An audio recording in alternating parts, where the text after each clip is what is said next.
Okay, good night, dear audience. So, I hope you excuse me for postponing a little bit both the scientific, research, like the microscopic study, examination, and also the 3 speculative science lectures that I promised, because, and I'll hold them later tonight or maybe just tomorrow. But the thing is that, following today, among other videos, I replayed 2 videos. One regarding Reagan and the grave digging conundrum, and the second is regarding this video from 4 months ago titled Sex Ed 201. I hope you listened to it. I just replayed it. And following those two topics, there is a follow-up topic which is very important, both from scientific perspective and also to understand my own history, personal history.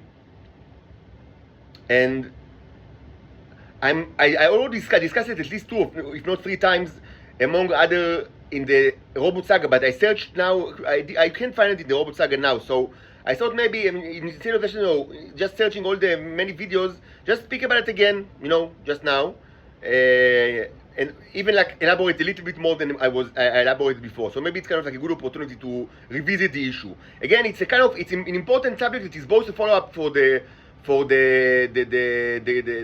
grave digging, the Tomb Raider issue, and the Sex Ed 201 issue. You might ask how these 2 things are related, right? Can you guess? So now you will know.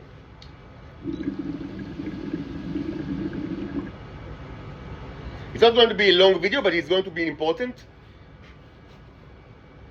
and something that you should understand very, very well. All of you, both Titans and Homo sapienses, and above all, Titan females should pay attention to what I'm saying now. It doesn't matter where they are. As I said, certain things about your own nature and your own history and your own mythology, you should know, according to my view anyway. Even if you are evil, even if you deserve to die, it doesn't matter if you are righteousness, if you are nuns or sluts. To my understanding, basic things regarding nature and health and like proper conduct, and history and mythology, all of course are related, should be known by every sentient creature. And it's like a great sin to deprive them of this knowledge. And for that, it doesn't matter if they are good or bad or evil or ugly or whatever, they are pretty or whatever. So, I mentioned that unsafe sex with Titans could potentially cause much. Of course, it carries all the possible negative implications that unsafe sex among promiscuous behavior among humans can cause, but it's much more dangerous. And this was already happening in Earth. The danger is already materialized. I do not know to what extent, and maybe no one knows, because it might be an ongoing process. And I said that for cherubs like myself, it's even more dangerous because of the yellow robots that are even more complicated, more sophisticated than the red ones.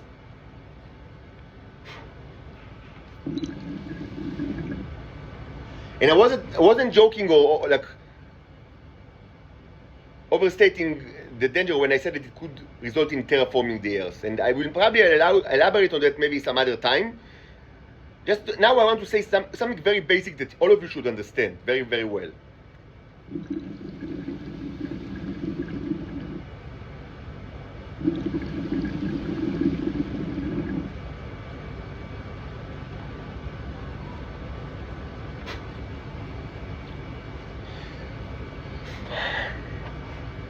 I am not a Titan. I'm not a Venusian, I'm not a Titan. I was born in Earth, a reincarnation of cherub, which is another species. The robots in my body are different than the tea that you know. You know of the red tea. In the past, it was very common in Israel to know about the brown tea as well, that is found in the bodies of strangers. And I have the yellow Nero, this is my own, and they are not the same. The most important difference is that the yellows can multiply by their own, like Mary, the mother of Jesus. And the red and the browns require each other to multiply. Of course, I mean, this is done when a couple lives together, and also the couple can multiply as of like in pregnancy, just like humans do it. They have sex, the Titan female, the Titan male, and they get into pregnancy, the female, and then she delivers the baby. But this is also true in the microscopic scale for the robots. It's not true to my own robots that can and do multiply outside my body. And how do I know that? I knew it I understood it very quickly. Because I never get the red robots from like nobody. Nobody ever give me one spoon. Even though in the last couple of years, everything, I mean, they take everything from me, and I'm the source of everything indirectly, because they needed in order for the robots to have for their own Titans to have the robots that they use as the T. So they take it for me using force, mostly I mean using conditions like they force me to masturbate. I don't. In the last two years, I just put it like in sculptures, so they don't get it. That's why there is such a shortage in the last 2 years. But before that, they condition me. I mean, they make sure that I have no partner, that I have no sex life. They torture me all the time. It's easy for them to do so because I'm always surrounded by Shabak cells and people that are paid by the Americans to surround me. And they try to condition me using violence and electricity to just masturbate into papers and put it like outside like the door, like in garbage like bag. And when I understood it, I stopped doing it, I mean, entirely, and just I placed it like, I mean, for a year I placed it in sculptures, and later I used it for experiments, but also in sculptures. Now, there is another kind of, so how do they know that mine multiply by their own? And I also knew another thing, that they don't need special material in order to do it. They don't need special energy or special material in order to do it. How did I know that? It's very simple, because I live. I mean, I'm not charged by electricity or radioactive materials. I don't eat anything special. All my life I was just, I mean, and still the situation. I live like an Homo sapiens.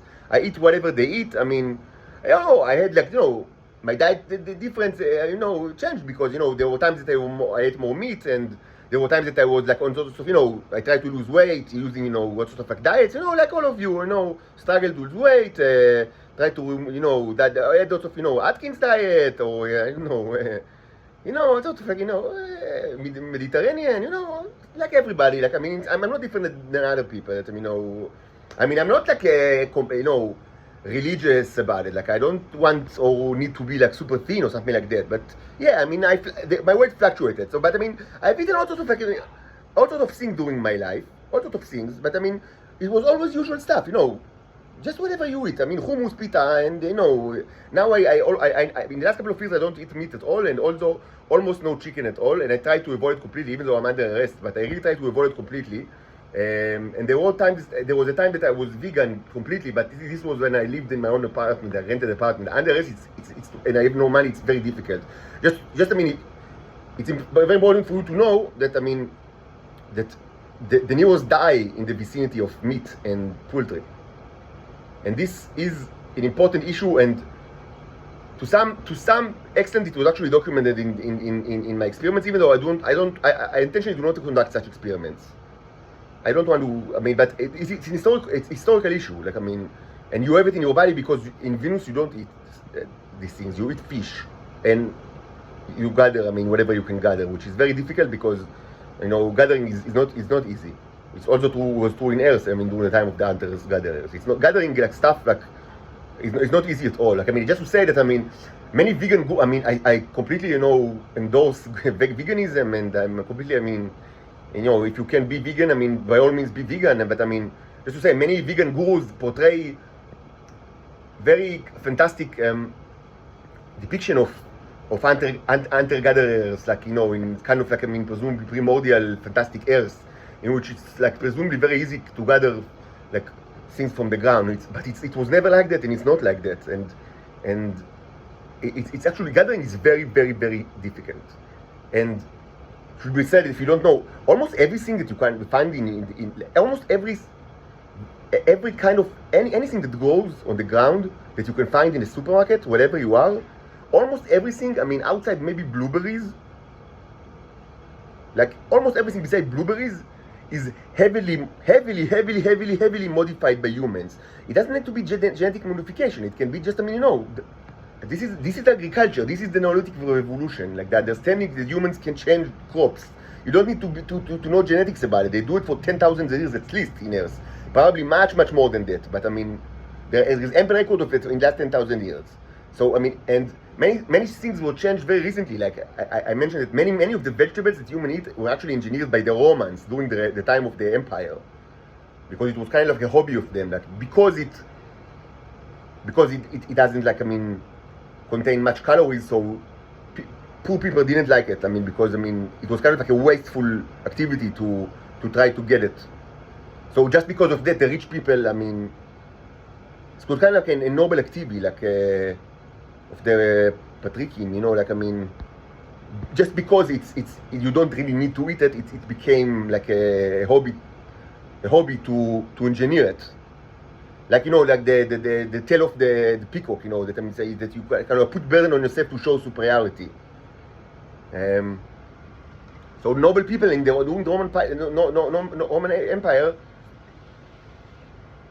engineered vegetables, and actually pretty much, many things that you find in the supermarket today were just, engineered by Romans 2,000 years ago. I don't know if you find it amazing or amusing, but that's the way it is.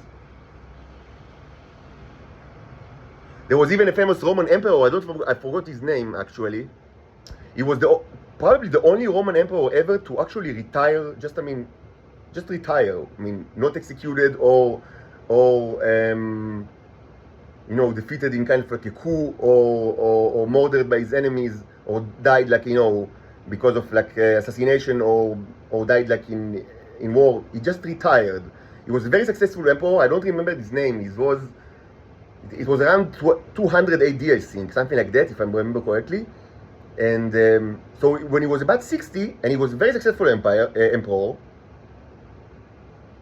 and when he was around 60, he thought, okay, I've had, the former, the Benedictus, like the former Pope, okay, enough, thank you very much, it was nice, very nice, bye-bye. And he went to the island of Capri, I think, if I'm not mistaken. And he had a villa, in the island of Capri, and he just, and he left the empire, and if I'm not mistaken, the empire was then, kind of divided between 4 people, if I'm not mistaken. But in any case, according to the very known legend, excuse me if I kind of digress, but I think it's an interesting story. So according to a very long legend, the empire didn't was in a bad condition after he retired. Like the emperor that was after him, succeeded him, or maybe it was 4, I don't remember. Maybe it was kind of a tetrarchy, I don't remember. But anyway, they didn't do very well. So some people, actually some noble people from Rome actually went to the island of Capri to his villa and tried to persuade them to get back to office. Because changes of emperors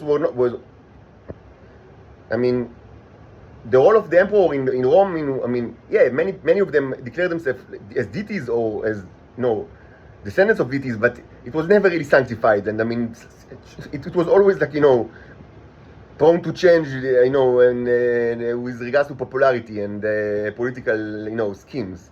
So they thought, okay, maybe let's say he's not that old and it's fine. So let's tell him to get his ass back to Rome and be emperor again. So they sent a convoy, an envoy to Capri. I think it's the island of Capri, and to his villa. So the people went there and they found him in his garden, in the soil, raising cabbages. So they told them, dude, maybe you, stop whatever and went back to Rome to be emperor again. So he told them, can you, look at his cabbages, look, how nice they grow. Isn't it fascinating? This is not a Buddhist story. It's like a story from the history of Rome. Isn't it wonderful how nice the cabbages are growing? Watch them go. And that's the end of the story. Of course, he didn't go back to Rome. So yeah, I mean, just to say, I mean, almost everything you know is heavily engineered, and like in the natural state, it's very, very small and contains tremendously less. It's tremendously less calories. Like it's less calorie dense. Anyway, the fact that I mean the evolutionists didn't eat meat and didn't eat poultry and certainly not meat, and I don't know why. Maybe they don't, they can't, they don't, they wouldn't. Religious reasons. Maybe it's like I don't know why exactly, but this is why I mean they kept the neurons in their body, because in the long term you just lose it if you eat. I mean it's multi-generational. It's not just a short process. Kind of like what's described in Genesis, pretty much like that. Like I mean you lose the robots and you lose the lifespan with it. Like in correlation to the loss of the robots. By the way, not only in Genesis, this mythology has many comparisons. Like I mean, in this world, like I mean, of like the decrease of lifespan.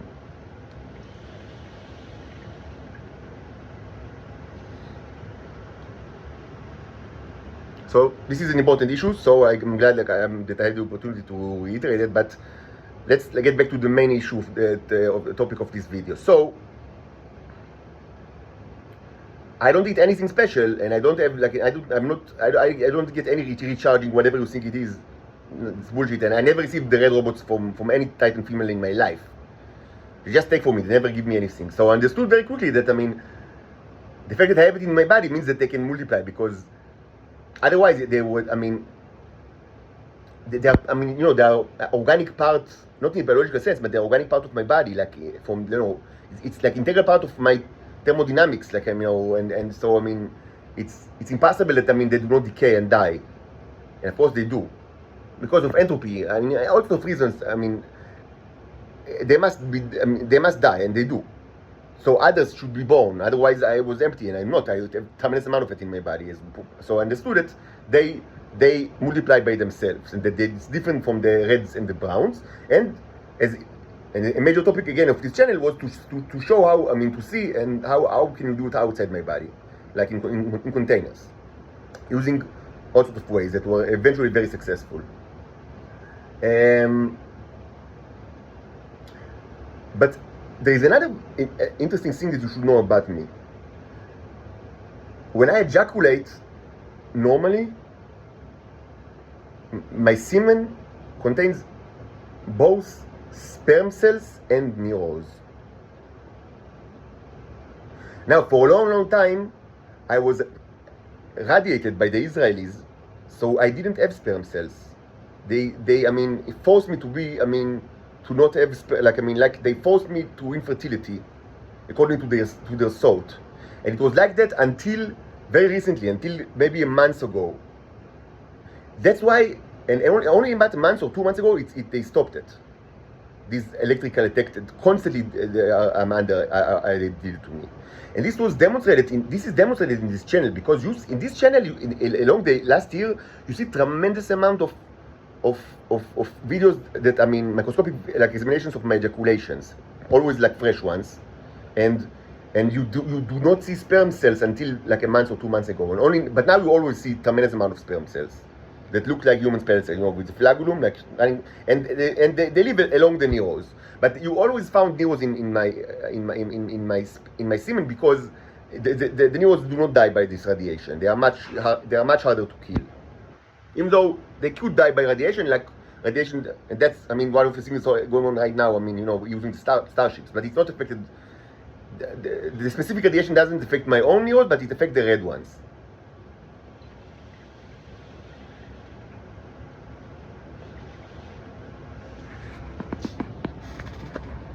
I don't know why the Israelis have done it. Maybe it's kind of like, I mean, as a retaliation, because they were punished in the past in their own fertility. So maybe they thought, let's punish this innocent person that doesn't even know about it anything by, I mean, taking away his fertility after it was. Originally, they didn't even know if I'm fertile, but I mean, I had 2 daughters, and then they understood, okay, it's like, is truly his daughters, even though probably they lied and told whoever that it's not really my daughters. But I mean, of course, everybody, I mean, in Israel, I mean, at least the higher ups know very well that Orin and Hila are my daughters, of course.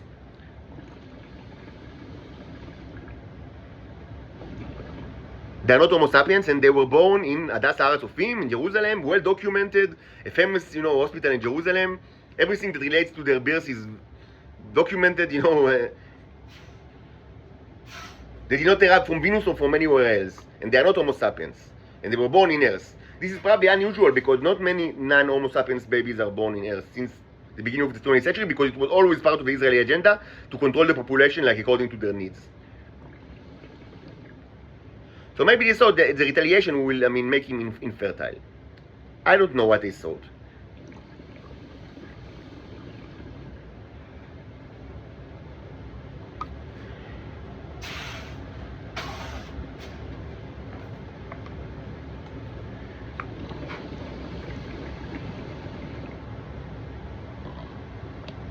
But what's actually happening is something more complicated than what they thought. It doesn't really matter what the Nazis thought. Let's speak about what actually happens.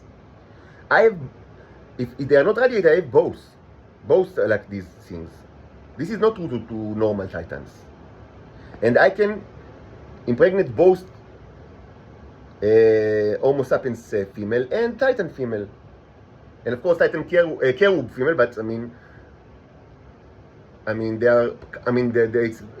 I wish they were here with me, but the only ones I know of are officers in the starships that, I'm here and they are there. I wish they could, they could have taken, after, as they say in Hebrew, afternoon off, they visit me, but probably it's not in the agenda of the fleet, which is lamentable. So, I have no female cherubs, to entertain myself with. Anyway, I can impregnate both, Homo sapiens females and Titans females. But now it's something that you should understand that is what I want to say now is extremely important, both for with regard to cherubs, to my own type, and to Titan males. That yes, admittedly, it's hard they're hard to find now, but they exist, and they existed in Earth, in quite a bit of them, always less than females, but it's not like an extinct, it's not a dodo, it's not like an extinct creature. It's hard to find, but of course they exist.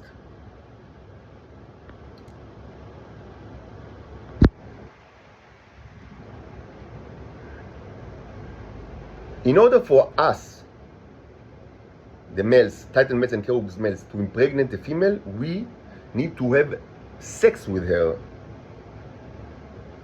Vaginal sex.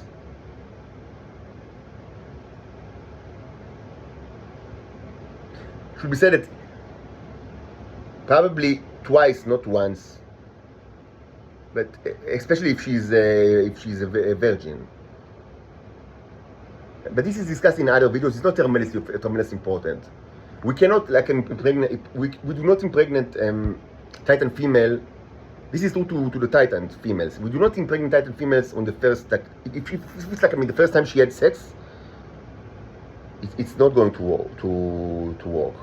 It needs to be two nights in a row, or maybe in the course of 48 hours. I don't know exactly, and it's not incredibly important. This doesn't really matter why now. It's kind of maybe I speak about it some other time. I spoke about it in the past. It's not incredibly important. Just so we know, it's there's kind of a mechanism that requires more than once if she's a virgin.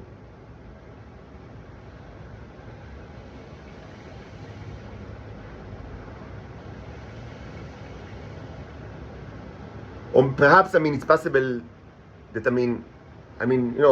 theoretically, if she the first time doesn't need to be vaginal. Maybe if it's oral sex and she consume the material, and maybe it's enough. And then a day after vaginal sex, then it works. Perhaps I'm not sure about it. It doesn't really matter. But just to say that there are things that are kind of little different, for humans, for Homo sapiens, because of the robots in the body. It's not that important. But we need to have vaginal sex with the female in order to impregnate her and to ejaculate in her body the way God intended, like endorsed by like the way that is endorsed by the Catholic Church. I do not say that I negate, that it's not allowed to have any other kinds of sex, but just so you know that this is how babies are created. And it's important to know it because in our generation it became people, they lost kind of like this knowledge. And it's incredibly important that you understand what I'm saying now because I know that it's very easy for many people to kind of interpret my words as a metaphor for things that relates to Homo sapienses. So the metaphorizers can do whatever metaphors they want. They can metaphor any metaphors, whatever, fine. But what I'm saying now is this is science and it's incredibly important to understand it. So take it in face value, not like as a metaphor to anything.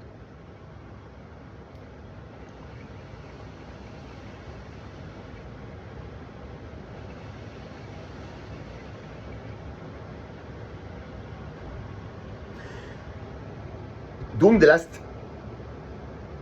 30 years, it became very common in Earth for humans for Homo sapiens females to get to pregnancy without sex. Not like Maria, the mother of God, but using in vitro fertilization. And this also have several techniques. Mainly it could be done, when the egg and the sperm are, the fertilization is done outside the body completely. Or actually there is another process or set of processes that, you take the sperm from a male and you put it in her. Which, of course, it does not consist of sexual act, any kind of sexual act, but it's done in her body. In both ways, there is no sex. It should be said that the theory that such things could be done is actually ancient.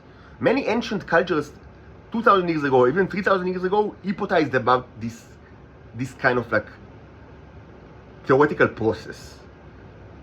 It appears in the Talmud, and other people also theorized about it, as a theory. But it was not known to actually happen with proof until the 90s, and then when it actually started, it became extremely common.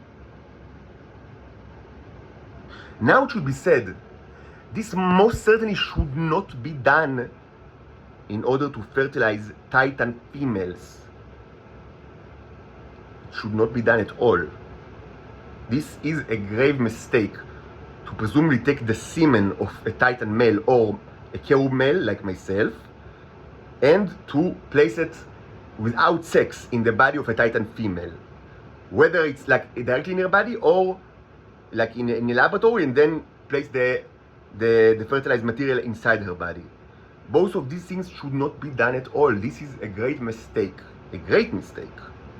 Don't do it. And I will explain why.